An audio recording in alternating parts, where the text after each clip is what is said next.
quieras. Voy a sacar mis gafas. A ver, sí.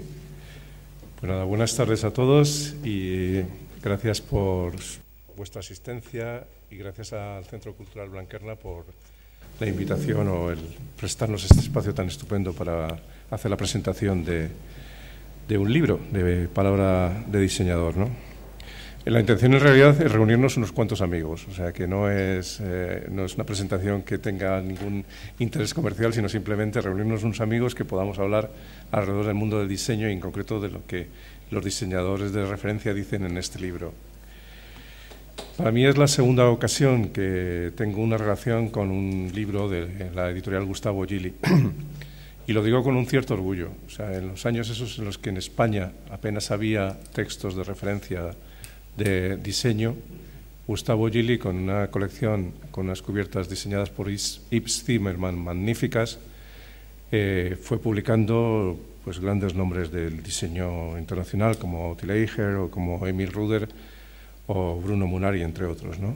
Entonces, de alguna forma, para mi generación, en la que no había demasiados textos de diseño o casi ningún texto de diseño, Gustavo Gili fue de esas editoriales que nos van formando de una forma indirecta, ¿no? Y digo que es la segunda ocasión en la que colaboro con Gustavo Gili porque la primera fue un libro que se tituló Lo bello de las cosas, un libro colectivo en la que nos invitaron a una serie de personas, iba a decir diseñadores, pero había otro tipo de profesionales, a escribir o a relacionar un texto de un filósofo con el diseño. Yo elegí a Ortega y Gasset y la deshumanización del arte, y eso me dio espacio pues, para hablar sobre cómo el diseño a veces se empeñaba en cosas que no iban precisamente en línea con lo que la sociedad entendía, ¿no? Decía antes que Gustavo Gili es una editorial que nos ha formado a muchos diseñadores gracias a ese tipo de textos, ¿no? Por desgracia, en el resto de intentos de editoriales que han intentado ampliar ese campo, como podría ser el caso de Actar o de Indexbook, no están precisamente en su mejor momento. De hecho, la editorial Actar ha desaparecido, Indexbook está recuperándose de una crisis que estuvo a punto de cargarse la editorial como tal, y Gustavo Gili pues, tiene también unos años difíciles delante de sí, ¿no? En cualquier caso, la mejor de las fortunas para estas editoriales, o sea, por supuesto, ¿no? Es de justicia reconocer el esfuerzo de estas editoriales para traducir o lanzar al mercado algunos textos de referencia. Y la segunda ocasión en la que he colaborado con Gustavo Gili ha sido precisamente con este libro, con Palabra de diseñador. Es un libro originalmente editado por Princeton University Press, y es un libro que está dentro de una trilogía. El primero se llamaba El arquitecto dice, está traducido también al castellano, el segundo El diseñador dice, y el tercero, que acaba de salir pero todavía no está traducido en España, editado en España, es El cineasta dice. Yo descubrí este libro en la librería del Museo del Diseño de Londres. Yo no sé si la conocen, pero es un mare magnum de objetos variopintos. Hay allí desde objetitos de diseño, material de escritorio, pósters, catálogos de las exposiciones que están en curso o han estado anteriormente. Y en esa mesa de novedades había un libro que llamaba la atención precisamente por su falta casi de imágenes, que es este, ¿no? Y me hizo gracia porque creo que era coherente la cubierta del libro. O sea, no se apoyaba en ninguna imagen espectacular, se apoyaba simplemente en una composición tipográfica. Las composiciones tipográficas al final vienen a ser el elemento, o sea, la tipografía viene a ser el elemento que distingue o que diferencia una obra de arte o una ilustración de un trabajo de diseño. O sea, al aportar, al introducir tipografía, aquello cambia, se convierte en un elemento de diseño, una pieza de diseño, ¿no? Por eso la cubierta del diseñador dice, en su traducción literal del inglés, es especialmente pertinente. No imágenes, no grafismos, simplemente las palabras que con una composición tipográfica determinada nos dicen algo. Entonces, en una visita a Gustavo Gili, a la editorial Gustavo Gili en Barcelona, para hablar de otro proyecto distinto de libro, resultó que María Moreno, una de las editoras de Gustavo Gili, tenía sobre la mesa la edición de Princeton de este libro. Entonces lo comenté, digo, anda, tienes aquí el diseñador dice, ¿no? Me dijo, sí, estamos preparando o pensando la posibilidad de editarlo en castellano. Y me dijo, ¿te gustaría a ti hacer la traducción y escribir el prólogo? Y evidentemente le dije que sí, me gusta. De hecho, ya había empezado de una forma casi natural a traducir el libro, ¿no? O sea, que lo había empezado ya en ello, ¿no? Entonces, bueno, pues el proceso normal de ediciones, ¿no? Primera versión de la traducción, revisión por parte de la editorial, vuelta a incorporar cosas y al final resultó esto. Y un prólogo del que, bueno, pues el que digo un poco cuál es mi relación con el mundo de las citas, cosa que me parece muy importante y de la que hablaremos a lo largo de esta tarde, ¿no? El libro está compuesto exclusivamente por citas. Tiene un prólogo corto y luego son citas de grandes diseñadores, o sea, nada más que citas. La puesta en página, en este caso yo creo que se puede decir que en sentido literal, es un catálogo de tipografías distintas. Cada página tiene una tipografía distinta. Está preparado a 2 tintas, o sea, exclusivamente gris y rojo, y tiene ese aire de, como decía también la editora, tiene ese aire de las Biblias que uno se encuentra en las mesillas de noche en los hoteles norteamericanos. Y además yo creo que el hecho de llamarse palabra de diseñador todavía enfatiza más esta proximidad o esta similitud, ¿no? Entonces es un libro planteado en dobles páginas en las que 2 diseñadores aleatoriamente opinan sobre un tema. Y lo bonito del caso, o lo curioso del caso, es que a veces se contradicen. O sea, no son alguien que viene a reforzar lo que ha dicho su vecino de página, sino que se contradicen en algunos casos, ¿no? Entonces, en algunos casos las citas tienen un punto de humor, ocurrencias, como dice el subtítulo del libro, citas, ocurrencias y píldoras de sabiduría, y en otros tienen un nivel de profundidad que sorprende en estas píldoras de sabiduría, en la condensación en una frase tan corta de una idea que profesionalmente te puede cambiar el mundo, te puede cambiar muchas cosas. No voy aquí a hacer poesía barata, pero vamos, la palabra es lo más importante que tenemos.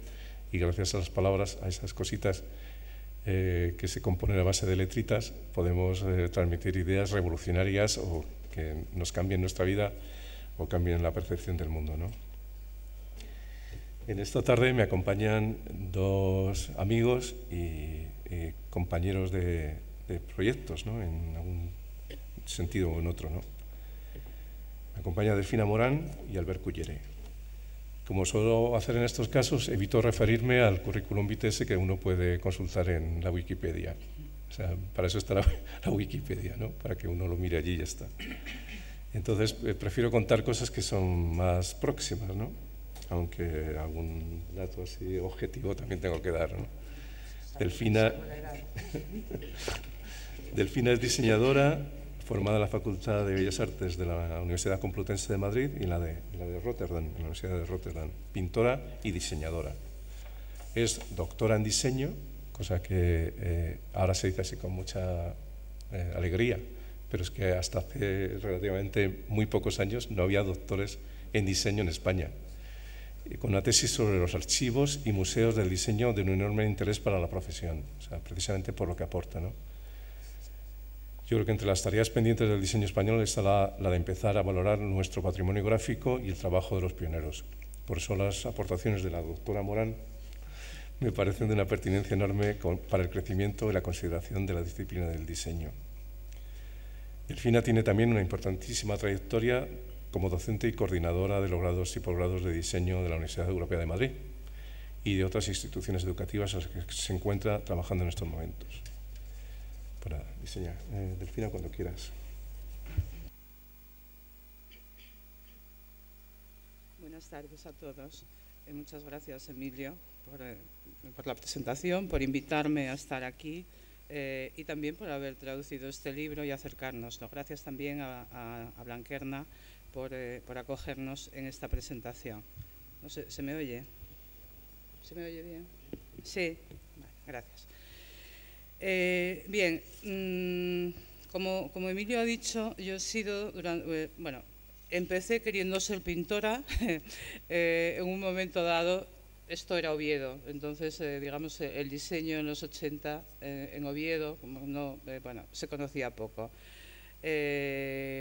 Después, bueno, pues descubrí que me interesaba mucho más el diseño que la pintura, y al final, después de una larga carrera como diseñadora, me dedico a la enseñanza, a la investigación, digamos que en minúsculas, cuando puedo, y a la enseñanza del diseño. Cuento esto porque tiene mucho que ver con la selección de citas que yo he hecho, es mi lectura del libro, y la he hecho pensando en dos, digamos, en dos públicos. Uno, los estudiantes de diseño, los que podían ser mis estudiantes de los primeros años, y otros, el público en general, que no conoce o que no sabe mucho de diseño. Yo creo que para ambos este libro es muy valioso porque da una visión muy completa, por lo amplia y diversa de lo que es la profesión. Entonces, estas citas digamos que están orientadas a ese sentido. Son muchísimas y me he dejado muchos temas en el tintero. Yo he seleccionado aquellos temas que me parecen interesantes. Este libro tiene también un interés, creo, especial, por cuanto las citas pertenecen a diseñadores de muy distintas épocas. Creo que la más antigua es la de Dwiggins, que fue diseñador americano, que es el que acuña el término de diseño gráfico, por lo menos eso es lo que dicen las historias del diseño, hasta la actualidad.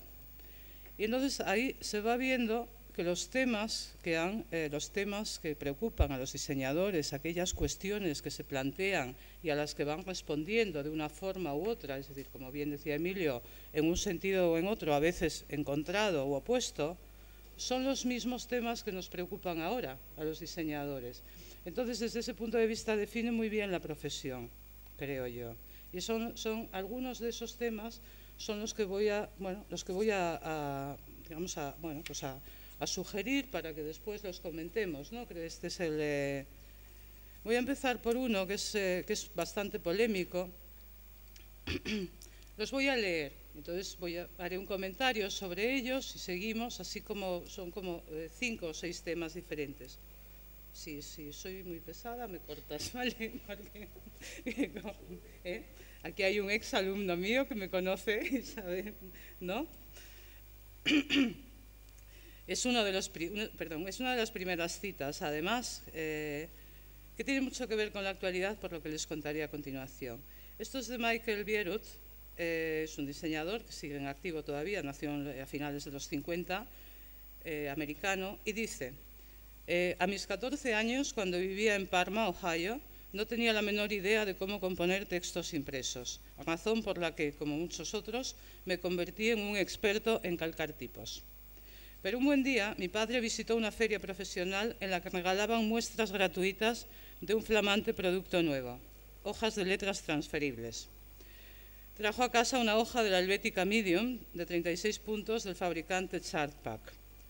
Desde ese día, esa letra en ese cuerpo y ese peso me produce el mismo efecto que escuchar el Maggie May de Rod Stewart. Bueno, dice, es justo lo que yo estaba deseando. Verdadero diseño gráfico instantáneo, mágico y envasado. Bueno, yo no soy una fan de Rod Stewart, pero esta canción, por lo que he estado investigando, tiene que ver con su primera experiencia sexual. Entonces, bueno, pues digamos que identifica ¿no? El uso de aquellos transferibles que nosotros conocíamos, los fabricaba Letraset fundamentalmente con esto. Bueno, ¿por qué me parece interesante esta cita? a mí me pasó un poco lo mismo. Yo creo que soy diseñadora gracias al ordenador. Es decir, si no, probablemente hubiera seguido siendo pintora. El día que descubrí el Macintosh, que fue cuando todavía era estudiante, allá por finales de los 80, pues dije justamente eso. Esto es lo que estaba deseando, verdadero diseño gráfico, instantáneo, mágico y envasado. En fin, este es mi punto de vista. Yo siempre he trabajado con ordenador. Y bueno, es una postura, sino digamos que el tema manual yo no es algo que lo identifico más con otras actividades que tienen más que ver con el arte. Pero bueno, por otro lado, y como decía Emilio, en el extremo opuesto, hay otra cita de Richard Hollis, que es un historiador del diseño y diseñador inglés, perdón. Dice, existe un placer inigualable en hacer algo a mano, lentamente y como solo tú puedes hacerlo. Mientras montas una única página de un diario, cortando, pegando y organizando las líneas de texto, puede dar tiempo a que emitan un programa de radio completo. La rapidez con que el ordenador realiza la misma tarea no tiene ninguna gracia. Bueno, es otra, y así continúa, ¿no? Este es uno de los temas, es decir, el tema de recuperar lo táctil de los materiales, el trabajo a mano, o lo que dice Rand de es importante usar las manos, esto es lo que nos distingue de una vaca o de un informático. En fin, también las citas tienen también su punto de humor interesante. Este es un tema que, por otro lado, al margen de lo que a mí me parezca, que yo creo que a ustedes eso es lo que menos les puede interesar, este es un debate que se produce en las escuelas ahora, en las escuelas de diseño y en los centros. Por ejemplo, en esta academia de Rotterdam que mencionaba Emilio, donde yo estudié una temporada, pues cambiaron el plan de estudios hace 3 o 4 años, y digamos, en vistas a cómo reformar el plan de estudios, uno de las investigaciones que hicieron era la relación que tenían los alumnos con el trabajo manual, ¿no? Es decir, con las técnicas tradicionales, el trabajo manual, etcétera. Y descubrieron que les interesaban muchísimo más que los ordenadores, a pesar de que parece que, bueno, pues que todo pasa por el ordenador. Entonces, este yo creo que es otro tema interesante a plantear. A ver. Otro tema que trata, digamos, sobre el que hay varias citas, interesante también, y que además esta tarde comenté con mis alumnos antes de venir aquí, que yo creo que también es plenamente vigente, es tanto el nombre de la profesión como qué significa esto. Sobre esto hay 2 citas que me gustaría leer. Una es de Stuart Bailey, que dice: sospecho que de lo que estoy realmente en contra es de lo que el término diseño gráfico ha llegado a significar. Esto es, tarjetas de visita, logos, identidades, publicidad, cosas que simple y llanamente no me interesan en absoluto. Esa concepción del diseño gráfico me resulta tan ajena como ser lechero o abogado. De hecho, preferiría ser lechero. Y en ese mismo sentido, ya esta es una cita reciente, pero ya en los 50, Alvin Lustig, diseñador americano, ya dice: las palabras diseñador gráfico, arquitecto o diseñador industrial se me atragantan. Me provocan una sensación de limitación, de especialización dentro de la especialidad, de relación insatisfactoria e incompleta para con la sociedad y la forma en sí misma. Esta colección de términos, a todas luces insuficiente para describir una vida activa, revela solo parcialmente la todavía inexplicable naturaleza del diseñador. Bien, esto se puede hacer muchas lecturas, naturalmente, de cada una de las citas. La que a mí me gustaría subrayar de esto es también el cambio que se está produciendo en la profesión,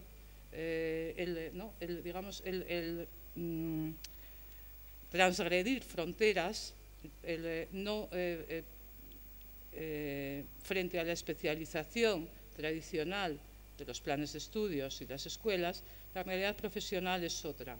Y realmente los límites entre las distintas especialidades del diseño son muy difusos y muchas veces se solapan. Entonces, esto que ya decían en los años 50, yo creo que lo suscribimos muchos de nosotros, viendo la realidad profesional, que es muy interesante, por otro lado. Es decir, la cuestión es que, bueno, no sé, yo como docente, la conclusión que saco es que los planes de estudios deberían plantearse tal vez de otra forma, menos especializada.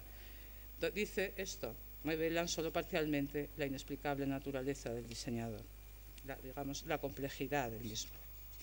Me cortas, Par, cuando me digas, ¿eh? Bueno, este simplemente es simpático y tiene que ver con nuestra vida como profesionales, porque hoy les recordé a mis alumnos que el lunes era fiesta y hubo una gran algarabía en clase.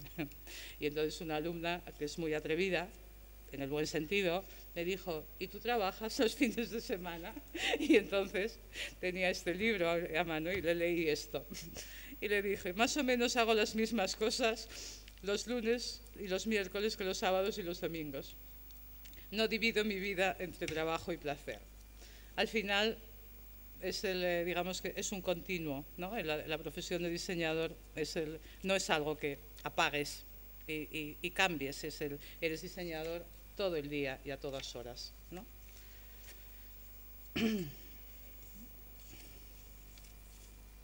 Bueno, el color lo dejamos, ¿no? Te lo dejo a ti. Otro tema que trata el libro, también muy interesante, es el papel del cliente en los proyectos. Yo siempre he pensado, yo creo que compartimos esa opinión, de que un buen proyecto necesita un buen cliente. O sea, digamos que es muy difícil sacar adelante buenos proyectos sin buenos clientes. Y en ese sentido, Iván Chermayev dice: llevo trabajando alrededor de 50 años y puedo contar los buenos clientes con los dedos de 2 o 3 manos. La razón por la que resultan buenos es algo mágico. Tiene que ver con su deseo de participar en algo que realmente no comprenden. La mayoría de la gente es ciega. Y ahora esto es la parte en rojo, destacada. Y compaginar inteligencia con ceguera y su reconocimiento es algo que se da en muy pocos casos. No se habla mucho de los clientes, siempre se habla de los proyectos, de lo brillantes que son, pero detrás normalmente siempre hay una persona que entiende y que, sobre todo, que digamos que confía en el profesional para hacerlo. Este no lo has leído, te toca a ti. Estoy terminando ya, ¿eh? No, pero este lo cuentas tú, ¿verdad?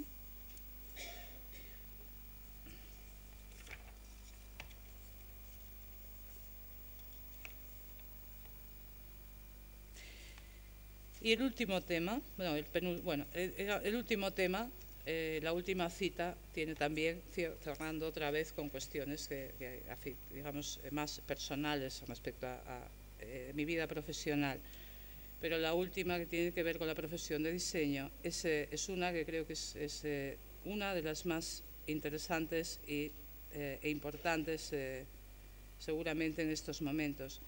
Les voy a leer la cita de Kenia Jara, que dice: lo que hago como emisor no es enviar un mensaje a mis receptores, lo que les mando es una caja vacía.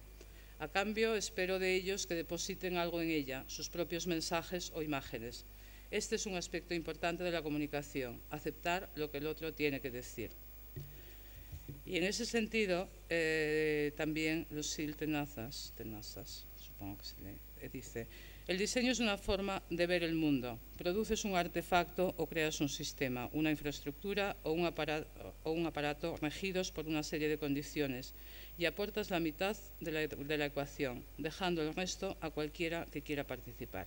Bien, esto tiene que ver con la participación del usuario o del receptor, también digamos, en la recepción del mensaje y también en completar el sentido del mismo.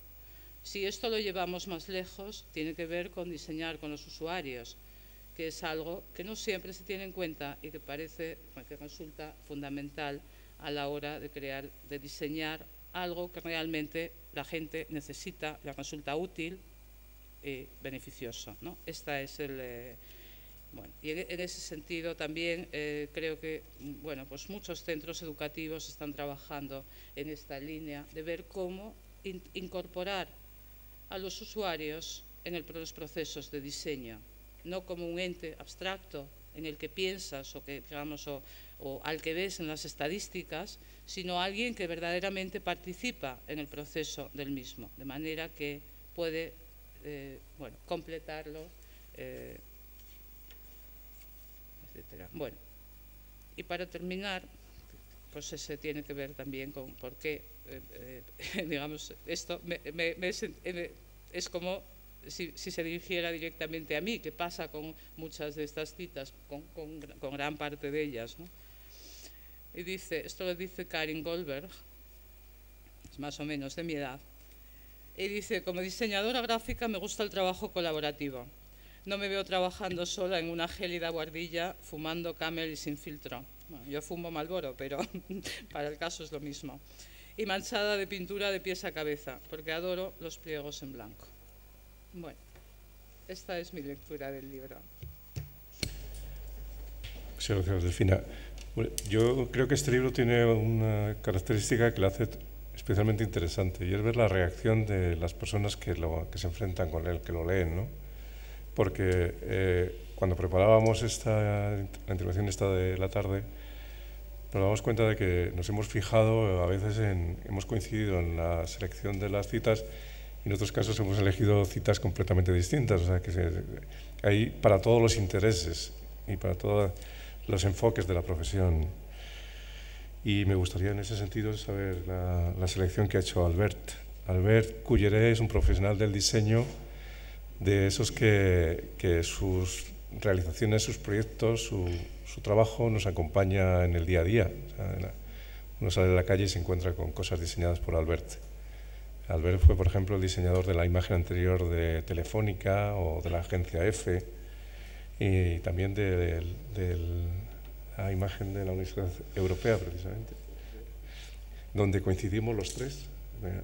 Delfina, Albert y yo hemos coincidido en la Universidad Europea en algún momento, ¿no? Es profesor de diseño en el grado universitario de la Universidad Europea, y lo que es más importante, tiene esa calidad humana de la que uno se siente orgulloso de ser amigo suyo.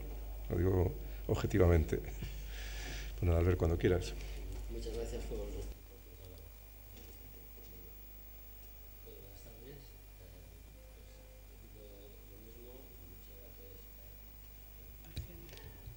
Muchas gracias por su asistencia, gracias Emilio por invitarme y gracias también a Blanquerna por ofrecernos esta oportunidad de presentar el libro. Como decía ahora Emilio y Delfina, efectivamente en esas citas te sientes en muchas de ellas, en la mayoría reflejados en algún aspecto u otro. A mí, a pesar de que todas las citas tienen su intríngulis, su interés, a mí lo que más me ha llamado la atención, más me ha interesado del libro, es justamente el libro en sí, es decir, diseñadores que escriben. ¿Por qué lo digo? Porque no acostumbra a ser lo habitual. Justamente en el prólogo, Emilio hace mención a un libro de Stefan Zweig, que es El misterio de la creación artística. Y Zweig se lamenta y dice casi literalmente por qué los creadores de arte artísticos, poetas, músicos, pintores, no explican, no reflexionan sobre su obra, ¿no? Y en general es así, pero también es cierto que hay grandes ejemplos de que lo han hecho. Yo siempre pongo como ejemplo el caso tan conocido y que por otro lado es excepcional y conmovedor, las cartas a Theo de Van Gogh. Van Gogh no solamente reflexiona sobre su vida, sus avatares, sus desgracias, sus éxitos, éxitos no pictóricos, sino sociales que pueda tener, pocos. Pero el caso es que reflexiona sobre su vida, su arte, y lo hace de forma espléndida, reflexiona sobre lo que está realizando, sus pinturas, sus dibujos, pide consejo, da opiniones técnicas sobre los pigmentos, sobre la composición, da detalles impensables en un pintor que normalmente actúa de forma pues muy impulsiva y emocional. Y además hace referencia a otros artistas, a otros pintores, con admiración, en muchos casos, ¿no? Y habla también de otros artistas, como Delacroix, y otros, pues, que hicieron, además de una gran obra artística, una gran obra de difusión, de investigación, de análisis de su propio arte, ¿no? Y hay muchos casos, no es que sean aislados, ¿no? Tenemos un montón, ¿no? Dubuffet, por ejemplo, escribió también unas memorias, mitad reflexión de su obra espléndidas, Dalí mismo con su autobiografía, y por supuesto todos aquellos artistas contemporáneos que han sido docentes, como Paul Klee, Kandinsky, Albers, etc., ¿no? Y este punto de dedicación a la docencia hace que también uno reflexione sobre su propio mundo y le impulse a plasmar por escrito aquello que ha analizado. En ese sentido, yo siempre digo que el profesional, el buen profesional, el profesional completo, además de realizar de forma adecuada y espléndida, lo mejor posible su profesión, hay como dos patas complementarias, que es la docencia y la reflexión, la investigación, reflexión de su propio trabajo. Por un lado, porque transmite sus conocimientos a otras generaciones, y luego porque da a conocer su experiencia, la transmite, la comunica, y es un complemento que le sirve a sí mismo como reflexión de su propio trabajo, sirve a la comunidad, al público, y sirve también se alimenta a sí mismo de la forma de las nuevas generaciones que tienen de pensar, o sea, se retroalimenta, ¿no? Volviendo a Stefan Zweig, él mismo, tal era su importancia que le daba a la creación artística, su interés por ello, que incluso en alguna de sus obras, en su obra más conocida, una de las más conocidas, Momentos estelares de la humanidad, dedica uno especialmente, también muy conmovedor, al momento, al hecho de la finalización por parte de Händel del Mesías. Y bueno, es difícil explicarlo porque hay que leerlo, ¿no? Como lo explica, pero es como una especie de, en un momento de dificultades personales y creativas de Händel, consigue esta maravilla y él mismo pues entra en una especie de catarsis que está muy bien explicado en el libro, ¿no? Y en ese sentido, decir que, en efecto, ¿no? Como decía antes, curiosamente es raro, o sea, no es muy habitual el artista plástico, y en ese caso diseñadores, que reflexionen sobre su trabajo, ¿no? Sí es cierto que en el mundo del diseño, por ejemplo, arquitectos, quizás son más dados a este tipo de reflexiones, ¿no? Pero no tanto en el mundo del diseño. En el mundo del diseño gráfico quizá menos, ¿no? Y incluso diría que el artista, en el amplio sentido, le es más difícil comunicar explicar lo que pretende comunicar con su arte.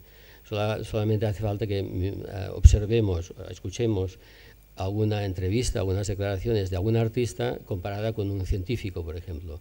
El científico tiene una facilidad mucho mayor en explicar sus intereses, qué pretende, cuáles son sus objetivos, cuáles han sido sus hallazgos, etcétera, ¿no?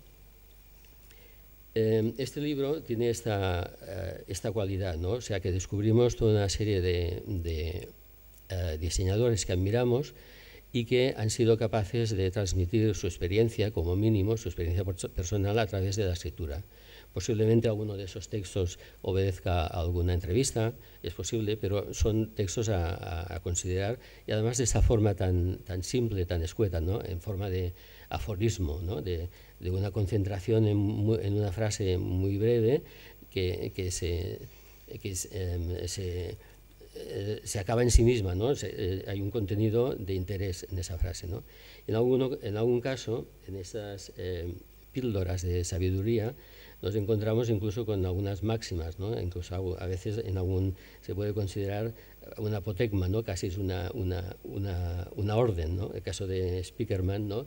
Que dice lee, aprende, pregunta, lee, va insistiendo en el lee, como un mantra. Yo diría, habría que añadir en ese caso, escribe, ¿no? Lee, escribe, para que efectivamente una cosa lleva a la otra, ¿no? Y siguiendo con esta idea, he localizado algunos de estas frases, de estas citas, que van por este camino, ¿no? Por ejemplo, Chip Key, que es un diseñador americano de libros, sobre todo de portadas de libros, a la pregunta de cuál es su secreto para conseguir su estilo y su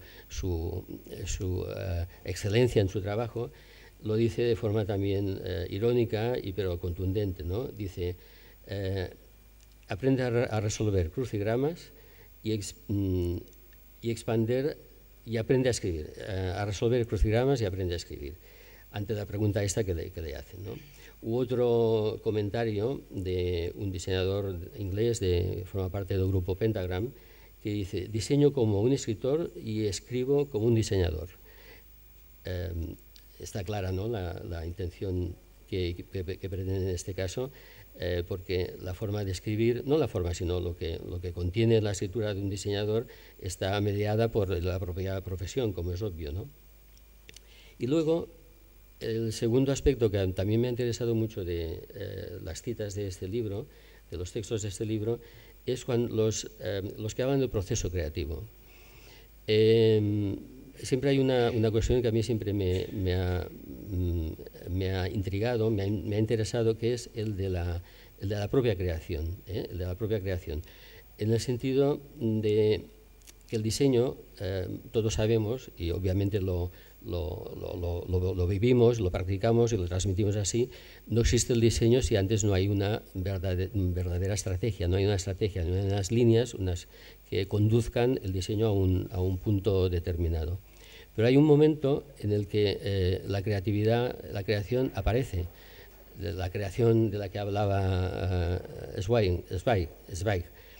Y esta es la parte que hace reflexionar a los diseñadores sobre este momento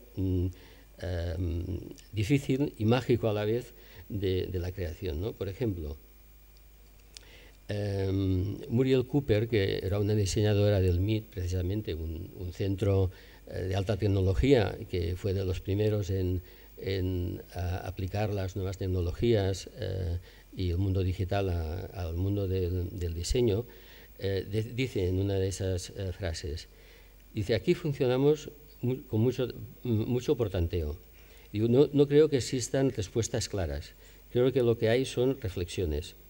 Es decir, se trata de que en diseño no hay una única solución, sino que hay muchas soluciones, hay diferentes soluciones, todas ellas buenas. Ante un mismo problema, los diferentes diseñadores reaccionamos y damos como solución pues esas soluciones diferentes que podría dar otro diseñador, y todas ellas pueden ser buenas, es decir, no es una ciencia exacta. Por eso, en esta parte creativa que se presenta al final de toda reflexión, al final de toda razón, hay una parte intuitiva que es muy difícil de explicar. Bueno, muchos expertos, filósofos han escrito sobre ello, no tanto diseñadores, ¿no? Por ejemplo, yo me acuerdo de un libro de Mario Bunge que se llama Intuición y razón, o Razón e intuición. O, por ejemplo, Joan Costa, que ha escrito un libro que se llama La forma de las ideas, ¿no? Pero es una situación en la que nos encontramos todos los diseñadores en este momento, ¿no? Y citaré algunas, para acabar, algunas de esas citas que hacen referencia a ello, ¿no? Por ejemplo, Seymour Schwartz es un diseñador, diseñador ilustrador que a través de una metáfora incide en este aspecto, ¿no? Dice, habla sobre la idea lateral y de la lateralidad, ¿no? de la creación. Dice, un día leí la idea de lateral, idea de vertical. Dice, si has excavado un agujero en el sitio equivocado, seguir cavando no va a servir para nada. El pensamiento lateral es abandonar ese agujero y ponerse a cavar en otro lugar. O sea que de forma metafórica y graciosa pues lo explica, ¿no? O bien uno de Bruni Munari, ¿no? Que decía, bueno, un diseñador gráfico normalmente hace cientos de pequeños bocetos y a continuación elige uno de ellos. Bueno, de forma tan simple lo explica, pero efectivamente es un explorar, es un momento de enfrentarte a la página en blanco y resolver aquello que te ha llevado la parte estratégica a resolver, ¿no? Para terminar, mencionar alguna más de esas citas. Por ejemplo, Tibor Kalman decía, estoy interesado en las imperfecciones, manías, chaladuras e imprevistos. E imprevistos no deja de ser investigar de forma aleatoria, lateral, a través de relaciones que te llevan a otras hasta encontrar la solución adecuada, ¿no? O Ed Fela, que también es un diseñador nada convencional, dice, una vez has interiorizado las reglas, puedes hacerlo todo, incluso saltártelas, pero sin una estructura es imposible comenzar. En este caso lo explica a la inversa, ¿no? Habla de la intuición, pero nos habla primero de una dirección, una directriz a seguir. Y bueno, solamente acabar por comentar una cita de Iván Shermayev, que también está explicada con mucha gracia, que más o menos la cito de memoria, pero dice, cuando muchos de mis trabajos los he realizado en el trayecto en taxi, en esos 10-15 minutos que estoy sentado después de salir de visitar un cliente, en la que estoy solo, conmigo mismo, sin necesidad o obligación de hablar con el conductor, y allí pues con las ideas frescas de la reunión trazo las primeras ideas. Y eso creo que nos hemos encontrado todos, ¿no? Sino en el taxi, o también en el taxi, en el avión, en un momento de transición entre el trabajo y la vida particular o vida doméstica, ¿no? En estos momentos que normalmente se dicen, me ha venido la idea en la ducha, ¿no? Y bueno, eso es lo que os quería comentar sobre el libro, y a partir de ahí pues podemos hablar, dialogar y comentar ideas. Nada, muchas gracias, Albert.